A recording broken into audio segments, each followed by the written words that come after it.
Bom dia, Narciso, bom dia a todos os integrantes do jornalismo, do radialismo, da parte administrativa, do Complexo Fã.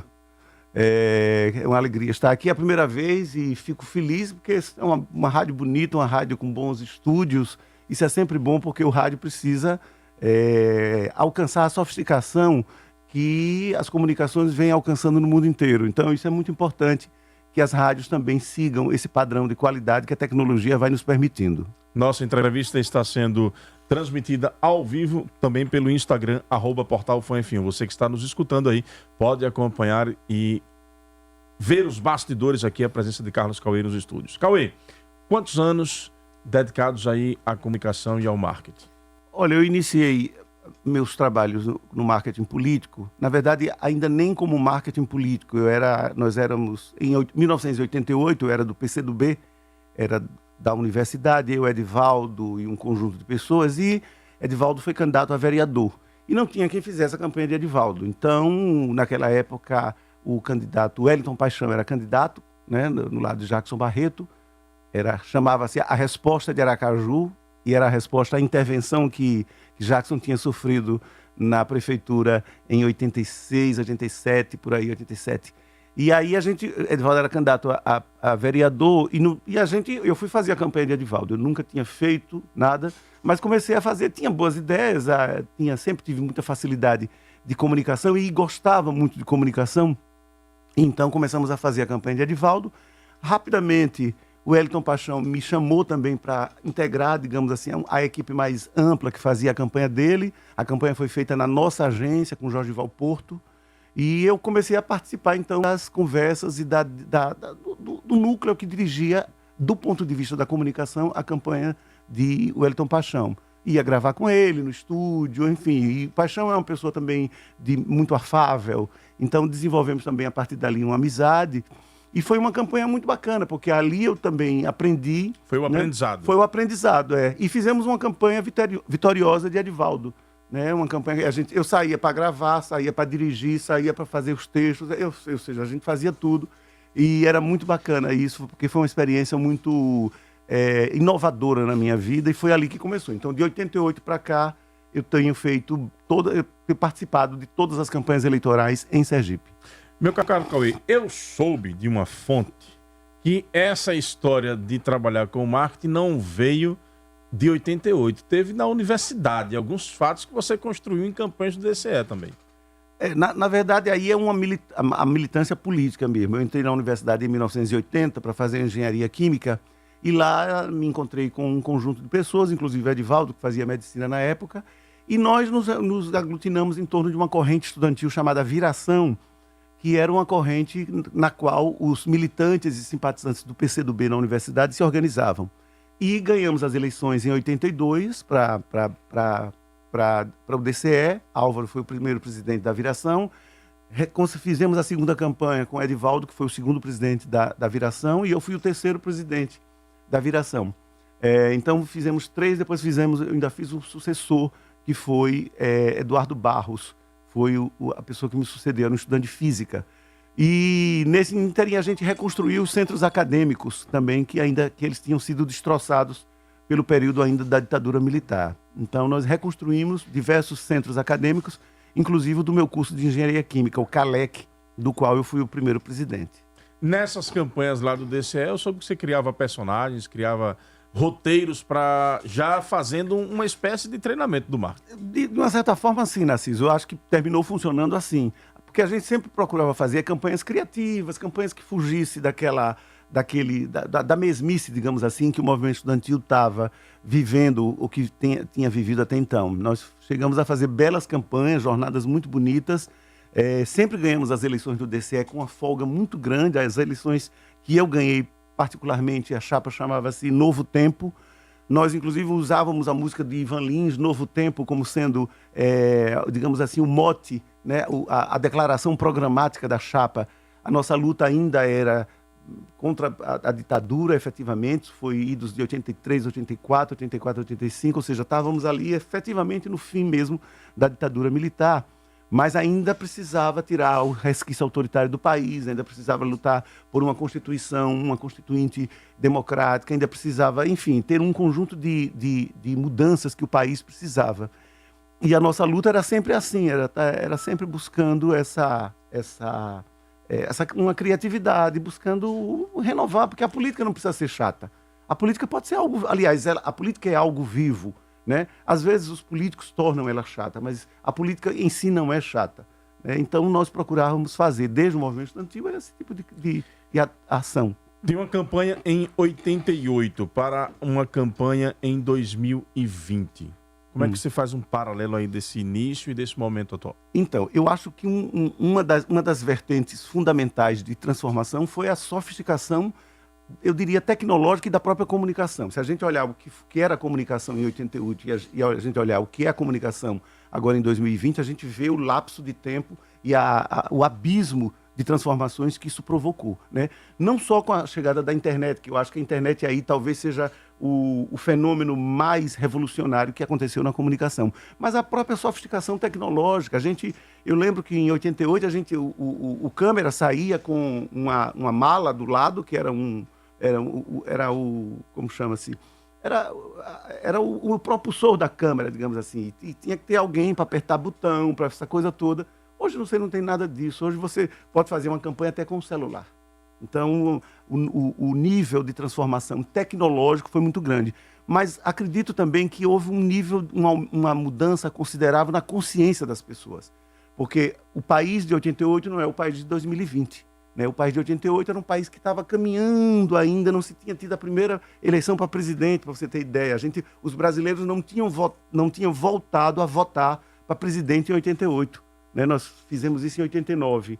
E agora não, nós já somos uma democracia mais amadurecida, apesar de alguns percalços que a gente vê acontecer nos últimos tempos, mas já é um país com outra feição, é um país com um outro nível de consciência, com uma outra composição social. Né? As alterações que se operaram no campo da composição social do brasileiro é muito alta, é muito grande. O marketing, ele cria candidatos, ele produz produtos ou ele trabalha com a realidade? Então, eu acho que o marketing ele é uma lente, uma lente que faz com que dá visibilidade àquilo que acontece. Se você pegar um microscópio e você for olhar a sua pele, por exemplo, você vai ver diversas coisas. Você pode focar numa coisa ou noutra, mas ele não está criando uma realidade. Ele está, digamos assim, expandindo essa realidade. Ele está revelando essa realidade. Talvez até trazendo ela para o proscênio, talvez até trazendo ela para um protagonismo, um aspecto dela para um protagonismo maior. Mas ela existe de fato ali. Ela é parte, componente da realidade que você é. Então, o marketing, essa história de dizer que o marketing pega um candidato e transforma ele em algo que ele não é, para você não procede. Eu não acredito nisso, não, de jeito nenhum. Até primeiro porque, como eu falei... Do ponto de vista dos seus trabalhos, então você vai por esse conceito. Vou por esse conceito. E acredito que o amadurecimento da consciência política dos brasileiros não permite mais isso. Né? O marketing ganha campanhas ou ele é um componente?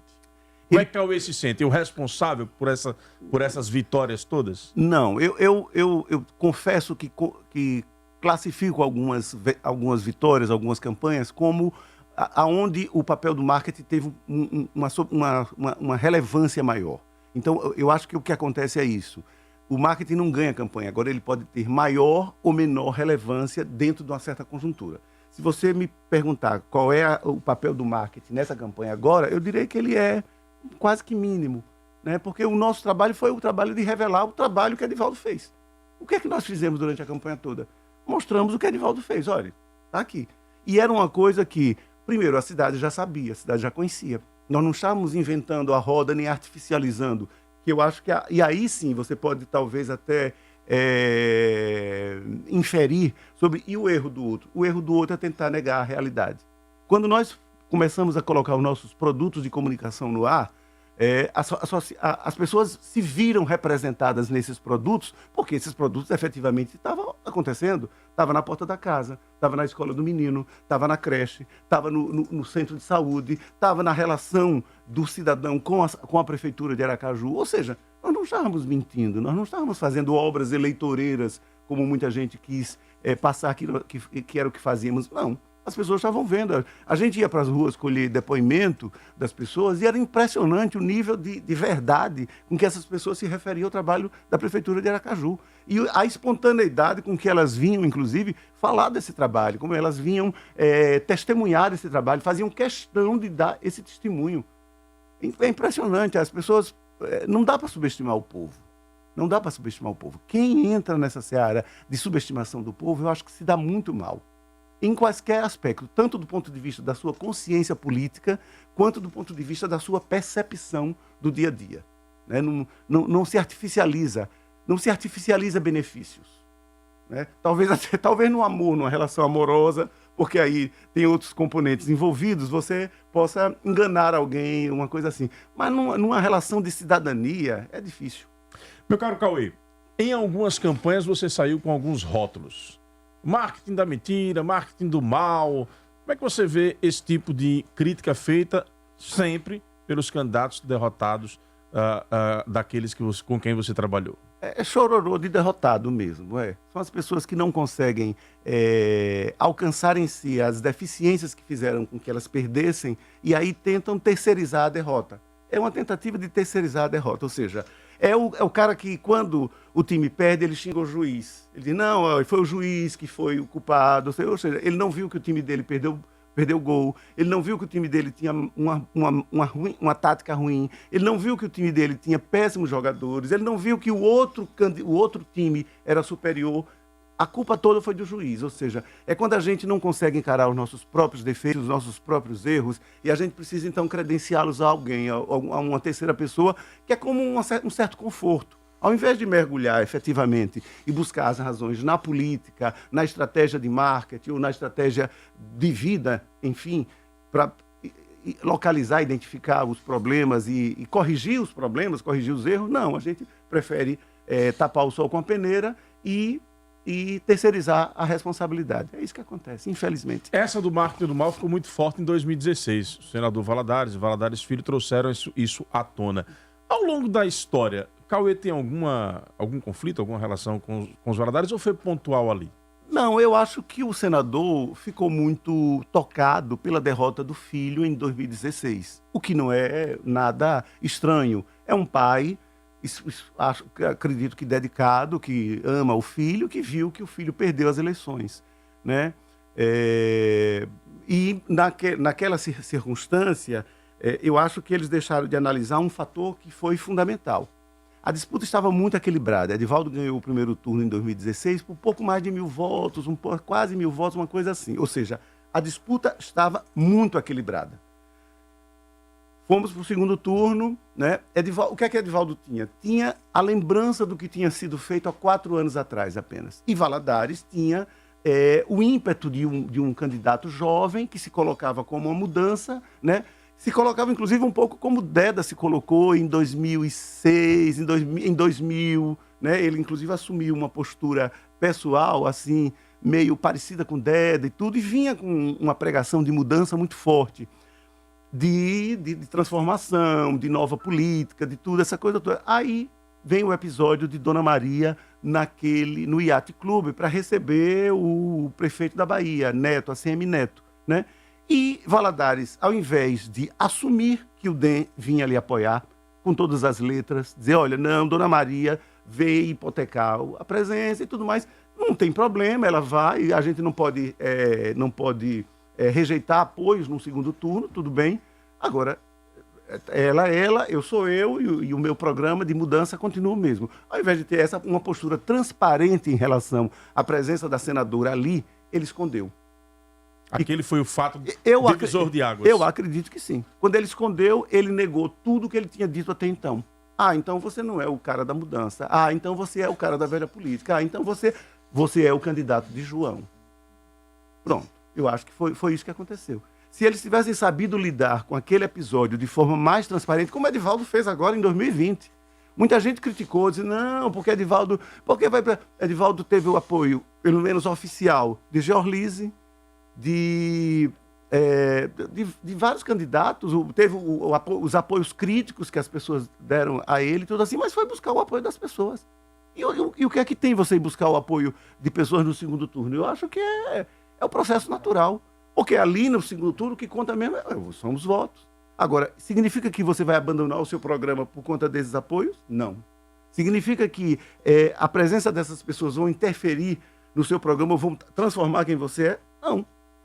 Basta você neutraliza esse tipo de crítica quando você assume. Primeiro, acho que essa é a primeira questão, porque se você engana as pessoas, aí o que acontece?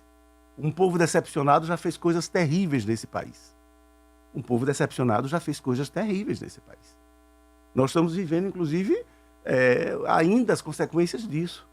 Então você não pode simplesmente... Porque fica uma tentativa de enganar. Todos nós aqui, que estamos aqui nessa sala, como é que a gente reage a quando a gente percebe que tem alguém está querendo nos enganar? É uma coisa muito grande. Primeiro dá uma sensação de raiva, né? de frustração, de tudo. Não se pode. E na política, sobretudo. Sobretudo nas condições em que aquela disputa estava se estabelecendo. Que era uma disputa de uma pessoa que vinha com o discurso da mudança, com o discurso da renovação, com o discurso... E depois disso... E claro, aí nessa sequência, lamentavelmente, o senador não tem tido boas condutas. Porque em 2016 ele derrotou o filho para governador. Se ele não tivesse sido candidato a senador em 2018, Valadares Filho poderia ser o candidato, poderia ter ganho as eleições. Agora, como é que Sergipe vai votar no pai e no filho? Um para governador e um para senador? Todos os analistas políticos disseram isso na época. Todos os analistas políticos disseram isso. Valadares, se Valadares for candidato, o senador Valadares for candidato a senador, o filho vai perder. Ele não ouviu ninguém, pronto, derrotou o filho. Quem derrotou Valadares Filho em 2018 foi o senador Valadares. E coincidiu de pegar um galeguinho de frente que mostrou que tem sangue no olho. Aquela foi uma campanha desafiadora? Foi, aquela foi. Porque você tinha Jackson com uma imagem de um governo ruim, desgastado. Isso, é verdade. Belivaldo era o vice daquela gestão. O vice daquele governo, e que aparecia quem era. Belivaldo tinha sido deputado, mas Belivaldo sempre atuou, digamos assim, nos bastidores. Foi deputado 4 vezes, mas nunca foi de proscênios, nunca foi de um protagonismo maior. Sempre foi, inclusive, um integrante fiel, um colaborador disciplinado do grupo dos Valadares. E aí, Valadares quis botar a canga nele, ele não aceitou e se revelou. E é assim mesmo, os homens se revelam, a sua têmpera na disputa. É assim que acontece. Dessas 16 campanhas nós contamos aqui há poucos instantes, não é isso? Uhum. Dessas 16 campanhas, qual a mais especial que Cauê guarda uma lembrança com carinho, assim, não sei se... E qual é o fator que faz essa ser tocante, assim, para você? Então, olha, para mim, eu vou fazer o velho clichê. Para mim, todas as campanhas são importantes, né? E a última é sempre a mais importante, claro. Mas eu me lembro com uma lembrança muito positiva da campanha da reeleição de Deda em 2004. E foi uma eleição maravilhosa, foi uma reeleição consagradora. Foi a reeleição que deu a ele o cajado para ele ser governador em 2006, né?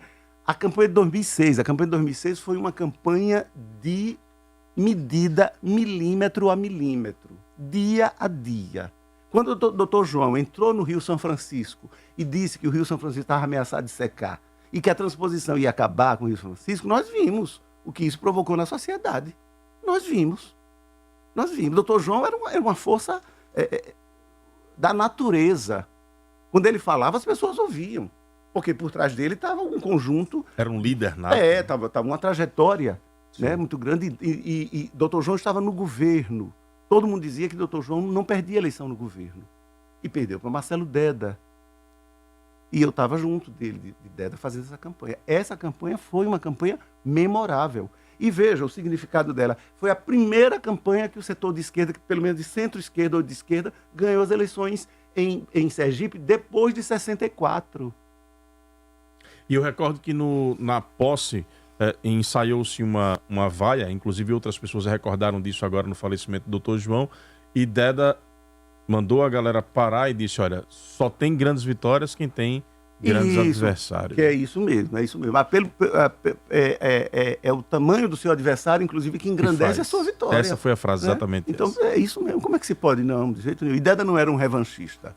Deda era um homem, um estadista, Deda era um homem de visão. Tanto que foi o que foi aqui no nosso estado. Estamos entrevistando Carlos Cauê, secretário municipal de comunicação, o homem do marketing em Sergipe. Trabalhamos em nome da Unimed, beneficiário Unimed. Temos um recado para você. A partir de dezembro, as coletas para exames laboratoriais serão realizadas no Centro de Diagnósticos, situado na rua Campo do Brito, 1036, São José. O atendimento no posto de coleta acontece de segunda a sexta, das 6 às 15 horas e aos sábados, das 6 às 10 horas. Faça seus exames com qualidade e segurança no Centro de Diagnósticos da Unimed de Sergipe. Cuidar de você. Este é o plano. Trabalhamos também em nome da Banese Corretora. Atenção para algumas polêmicas de quarentena. Já pensou se seu celular quebra justo agora? Ou pense aí se surgisse um problema com seu carro, tipo uma batida ou até um furto. Imagine a dor de cabeça se você precisasse de algum serviço para sua casa. Pois é, dê um basta no imprevisto. A Banese Corretora tem o seguro ideal para o que você quiser. Tem seguro para tudo. Faça já uma cotação e confira. Banese Corretora. Você mais seguro. Cauê, o marketing viveu momentos duros. Quando nós temos ali o escândalo do Mensalão, toda aquela situação com o Marcos Valério, com Duda Mendonça, depois João Santana. Cauê, nesses momentos, enquanto participante desse espaço de atuação profissional, pensou em desistir, em deixar ou não? Não, tranquilo, até porque essa realidade nacional ela é muito distante da realidade que a gente vive, digamos assim, nas províncias estaduais, né? Então, assim, nunca me senti ameaçado, nunca me senti nenhum problema. Sempre avaliei que aquilo iria ser uma coisa nociva, negativa para os profissionais de marketing, para a própria atividade de marketing. Mas essa atividade de marketing ela é inevitável, seja em tempo de eleições, seja na construção das imagens administrativas dos mandatos, desde um mandato de vereador até um mandato de um presidente da República. Todo mundo precisa da ferramenta do marketing, da comunicação política, como um auxiliar importante para dar visibilidade ao seu trabalho, para dar visibilidade à sua conduta, às suas realizações e para construir a imagem pública que se precisa. Então, claro que sabia que aquilo ia afetar negativamente a atividade, mas eu sei que a própria atividade, pela necessidade dela, pela importância dela, ela mesma iria também se refazer. Durante esse seu tempo de trajetória, você sempre trabalhou com um campo político muito definido. Tem vontade de ter experiências com outros campos ou ideologicamente não se permitiria? Ou não há essa barreira? Não há essa barreira. E veja, em 98 eu fiz a campanha de Albano. Para governador. Né? Jackson era o candidato ao Senado, que perdeu para Dona Maria já no primeiro turno, perdeu. Né? E a gente foi para o segundo turno com o João, e nós ganhamos as eleições. E eu fiz a campanha de Dr. Albano. Né? Em 2000, paradoxalmente, eu não estava fazendo a campanha de Deda, eu estava fazendo a campanha de Valadares para prefeito, junto com o Jacques e junto com outras pessoas. Então, sua trajetória não é só de vitórias? Não é só de vitórias, não. 94 talvez seja a melhor derrota. Foi o maior aprendizado. A melhor derrota, 94. Jackson e Albano. Jackson ganha no primeiro turno, né? Por mais de 2.000 votos de frente, uma coisa inédita. O Ibope dizia que Albano ganharia aquelas eleições por 100.000 votos de frente. Jackson ganha por 2.000 votos no primeiro turno. Vai para o segundo turno e perde. Veja como é a vida, né? Agora, foi uma campanha decisiva. Decisiva, inclusive, para o setor de centro-esquerda do país. Do país não, de Sergipe. Né? Porque viu ali também as chaves. E estava todo mundo junto, estava Deda junto. Foi quando Deda se elegeu pela primeira vez deputado federal. Que se elegeu o Zé Eduardo Dutra, senador. Olha que coisa interessante. Valadares se elege senador. Zé Eduardo Dutra, contrariando inclusive todas as expectativas. É uma vinda de Valadares para esse campo. A vinda, o retorno. Na verdade, ele já tinha vindo em 92, quando Jackson retornou à prefeitura de Aracaju. Foi quando eles se reaproximaram e em 92 estavam juntos na disputa na prefeitura de Aracaju, para prefeito. Em 94 aconteceu isso, né? E Jackson terminou perdendo no segundo turno. É assim. Muito bem. Carlos Cauê também fazendo memórias aqui, histórias. Agora, Cauê, tem uma coisa que a gente percebe na sua trajetória que é, pós-eleição, a permanência na condução da comunicação política daquele que você ajudou a eleger. O fato de ser secretário de comunicação, já foi de Edivaldo, ajuda a permanecer a construção daquele personagem, do candidato, ou não? São duas comunicações diferentes. Não, elas são duas comunicações que se completam, né? Talvez uma, inclusive, seja consequência da outra.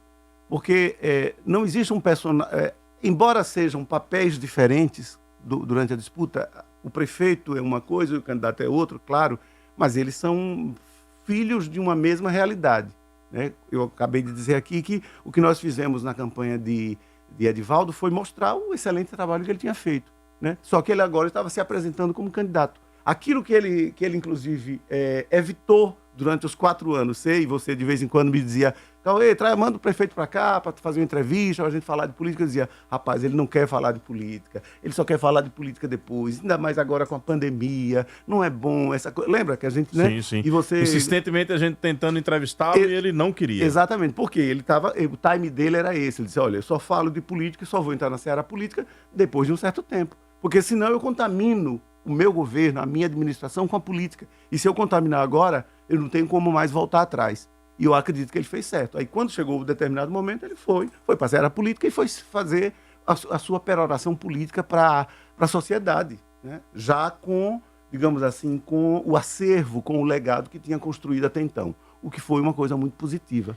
De todos os candidatos com os quais você trabalhou, todos eram de meter o dedo no processo de construção como Marcelo Deda, ou Deda foi o único assim com quem você dividiu, inclusive dizem que produção de algumas peças. Exato. O Jackson faz muito isso também. Jackson também? Jackson faz muito isso. Jackson, ele primeiro porque Jackson parece que ele organiza interiormente aquilo que ele quer, né?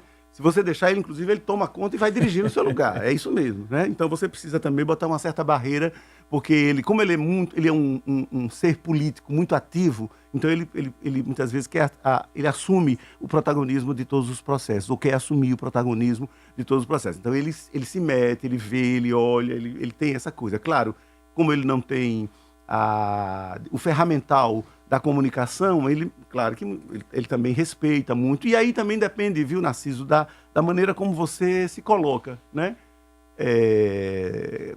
Cada macaco no seu galho. É bom assim, né? Os radialistas, são intérpretes, né, da vontade dos ouvintes, são portadores das mensagens para a coletividade, ou seja, cada pessoa tem a sua função, e é bom porque é esse todo que forma o leito da comunicação, né, e é bom. Quais são os grandes desafios de Edivaldo para o próximo mandato? Então, o bom é que Edivaldo vem, ou seja, ele sucede ele mesmo, né? Então, como ele vai suceder ele próprio, ele tem já tem muita coisa a seu favor. Mas eu diria que é concretizar os grandes rumos que ele traçou para a sociedade. Zona de expansão é uma área importante, é uma fronteira importante que a cidade precisa abordar e precisa fazer avançar. Avançar na melhoria da prestação da qualidade de serviços em algumas áreas, sobretudo saúde, que já avançou muito, e educação, né? Revitalizar o centro da cidade, ou pelo menos iniciar um processo de revitalização do centro da cidade, que é uma proposta dele e que ele precisa também fazer avançar. Ou seja, é dar à cidade a feição de modernidade que ele prometeu e que ele quer fazer. E eu sinto que ele quer fazer porque eu sinto que ele é muito apaixonado por isso mesmo, pela tarefa de administrar, de fazer as coisas acontecerem, de transformar a cidade. Cauê, enquanto especialista nessa área de comunicação e também como um ser político, qual o cenário que se desenha para 2022 a partir dos resultados de 2020?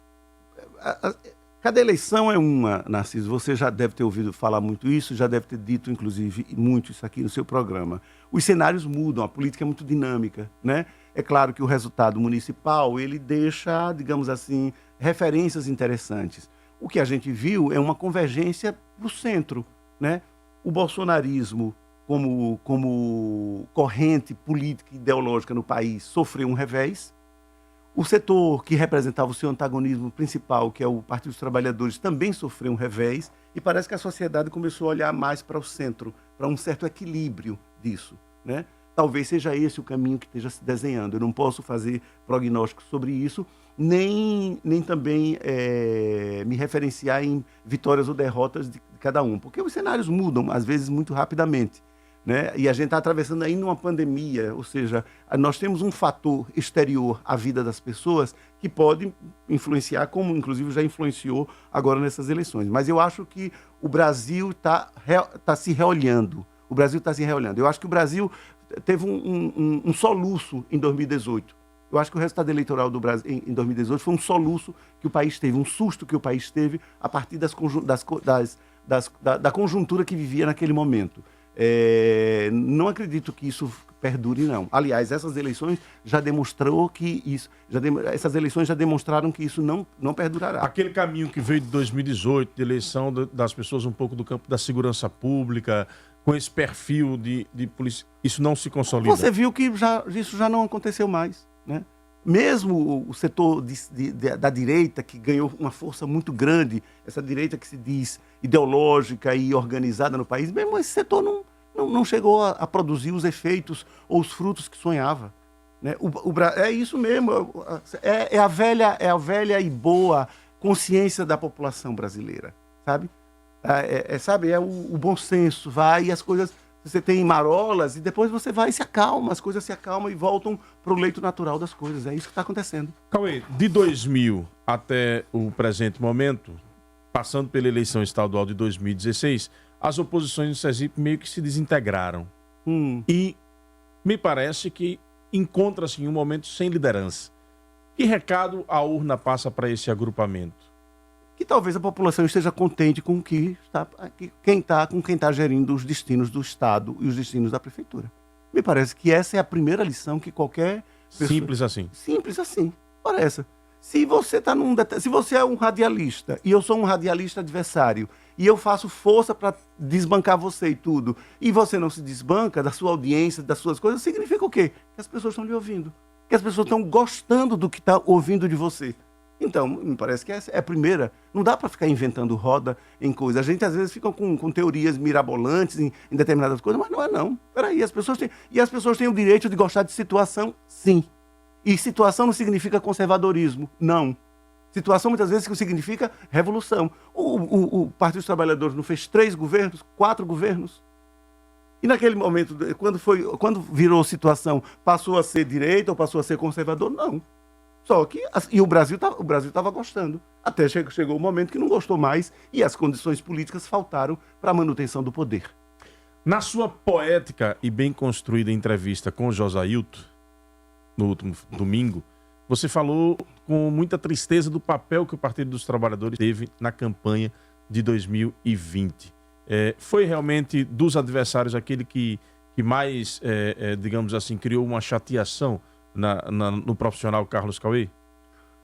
Talvez não tenha sido o que mais agrediu Edivaldo, nem o que mais produziu isso. O problema é o seguinte, é quando as agressões vêm do irmão, né? Aí elas se tornam mais duras. Doem mais. Né? Quando vem de uma pessoa com quem você conviveu, com quem você dividiu sonhos, com quem você construiu políticas públicas até recentemente... pessoas com quem você conviveu e de uma hora para outra tudo muda assim em nome da política, em nome da eleição, que história é essa? Que história é essa? E onde está aquilo que se pregou, se cobra tanto dos outros, que é coerência? Por que a gente precisa travestir os conceitos nossos ou contrabandear conceitos para poder enquadrar as outras pessoas num campo adversário e nos dar a nós a legitimidade das coisas? Que o Partido dos Trabalhadores tivesse candidatura, não tem problema nenhum. Não tem problema nenhum. Olha, Edivaldo pensa assim, eu tá assim, e eu tenho esse outro plano de cidade. Meu plano de cidade é esse. Agora, qual foi o plano que Márcio Macedo apresentou à população aracajuana? Qual é o projeto de cidade que ele apresentou? Nenhum. Só de ódio, só de ataque, só de coisa... Uma política... Mas que política é essa, rapaz? Em nome do quê isso? Se tem um projeto de cidade diferente, alternativo, apresente. Olha, não, Edivaldo pensa isso, isso, disso, eu penso assim, assim, assim. Apresente esse projeto, mas não ficou com filigrana criticando asfalto. Dizendo, não, porque a obra de Edivaldo não é social, é só de asfalto. Peraí, asfalto não é importante não, é? E quem pisa na lama todo dia? E o menino que para sair da escola tem que botar, como chama-se, bolsa de plástico no pé para sair, para ir para a escola. E não é importante não ter asfalto, é? E asfalto também não é cidadania, não, é? E que visão é essa de obra social que não passa pelas condições físicas que as pessoas vivem? Oxente, e não é assim não, é? E melhorar a estrutura física das coisas não é importante não? Também não é um elemento, também não é um vetor que importa na vida das pessoas, não, é? Que contrabando de discussão é essa que se quer estabelecer numa sociedade? Somos todos idiotas?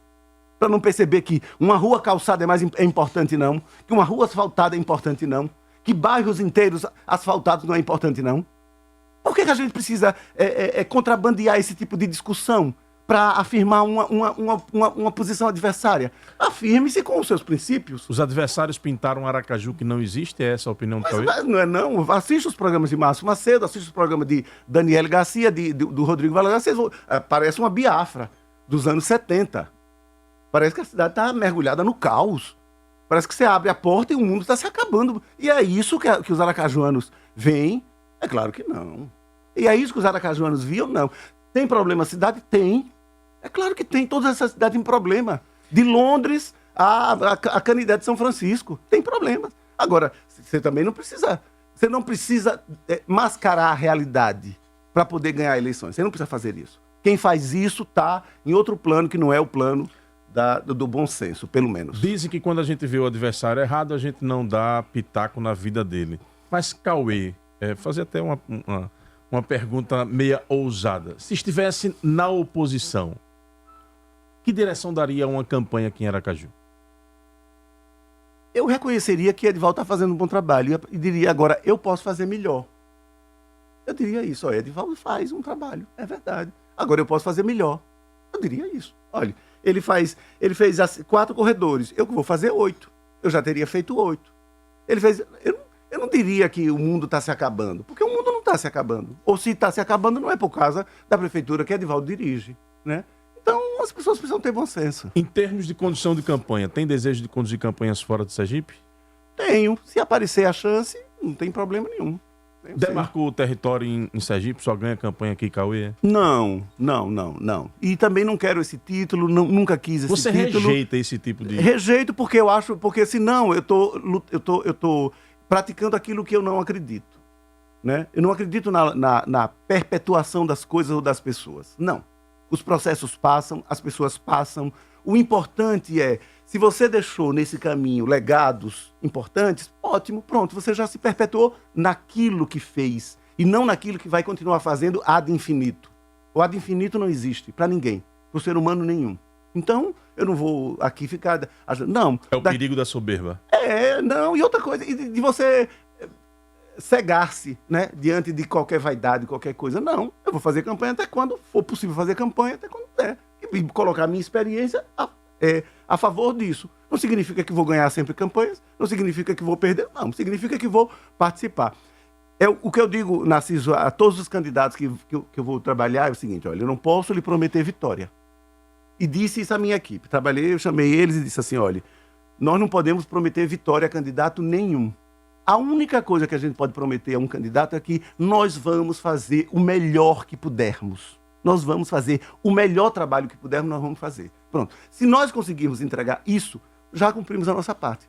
Porque quem decide são as pessoas, não somos nós. Agora, nós temos a obrigação de fazer o melhor trabalho que a gente possa fazer. Profissionalmente realizado?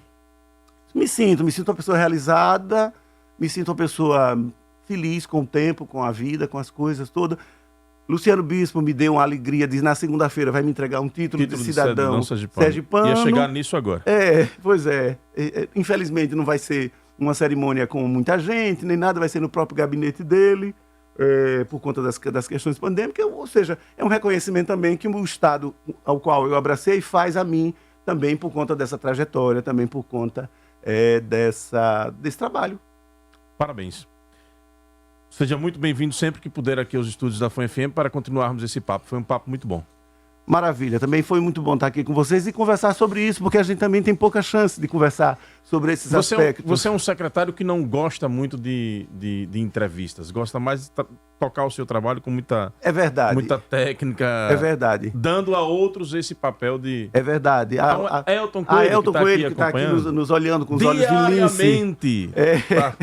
Está aqui nos olhando com olhos de águia. Ele faz isso assim. E eu acho bom que nós tenhamos essa capilaridade através de outras pessoas. Quero também agradecer a todos vocês aqui pela oportunidade de conversar sobre esses temas. Não é sempre que a gente consegue conversar sobre isso. Há pouca discussão mesmo entre profissionais de marketing, entre publicitários sobre isso, infelizmente. Mas enfim, ontem, quando divulgamos isso, criou uma grande expectativa e acredito, até me isolei aqui da pergunta dos ouvintes, porque como não tem sempre essa oportunidade, queria me esmerar nesse papo aqui mesmo. Quero pedir até desculpa aos ouvintes de não ter colocado participação deles, para aproveitar cada minuto desse momento aqui com o Carlos Cauê.